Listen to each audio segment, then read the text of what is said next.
Everyone has to be a gardener in this town. This is Oosterwold in the Netherlands. Residents here must devote half of their land to growing fruit and vegetables. Some feel it's a bother, others say it's a reason to live here. Listen, with it, how quiet it is with the birds and everything around you.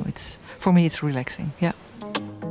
The architecture of the homes is dictated by the people who live in them. There are hardly any rules, which is unusual in the Netherlands. Yet in return, everyone has to join in building and maintaining the streets, schools, and infrastructure. Oosterwold is an urban planning experiment. So what's it like to live here? I have found a place where a lot of things I think are important in life are combined. Since 2016, Oosterwold has been growing on the outskirts of the Dutch city of Almere. 6,000 people live here today. No one really checks whether they're growing vegetables on half of their land. And because most of them work normal jobs and don't have much time, not everyone sticks to the guidelines. For Mika Royce and her husband Bart, the low property prices allowed them to live their dream of having their own garden. There were a couple of reasons. One is build a house which is neutral in energy. That was a reason.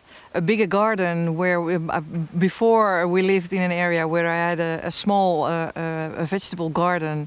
And the third reason was live in a community.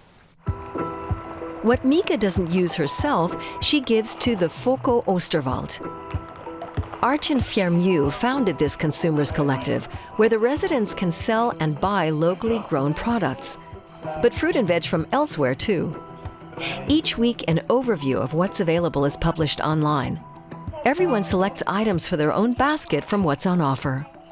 We do have an agreement with each other to produce whatever is being sold in a Foko without any use of pesticides and pretty much according to the standards of organic farming. The vegetables get harvested Wednesday morning, they are being brought over, and Wednesday afternoon they're already being handed out. So it really can't be any fresher than that.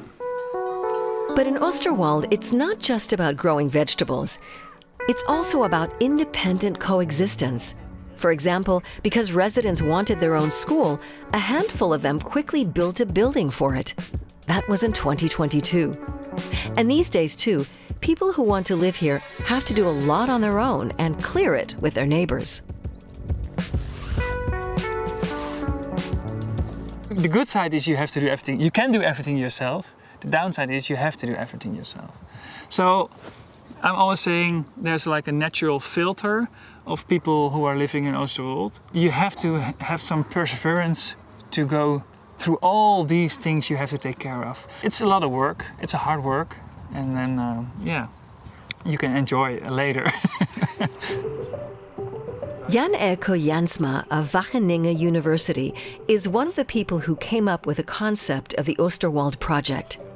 In the meantime, there is professional farming here, but they still haven't hit their self-made target of covering 10% of the demand of nearby Almere. Most of the residents see themselves as amateur farmers, far from the efficiency of industrial farming.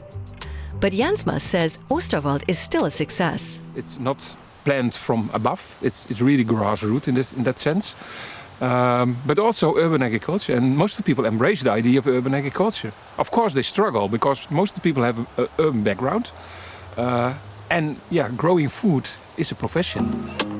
Oosterwold isn't a problem-free modern utopia. Nevertheless, it's an inspiring experiment that explores a new way of life. And even though property prices have gone through the roof in recent years, there's still green space waiting for buyers.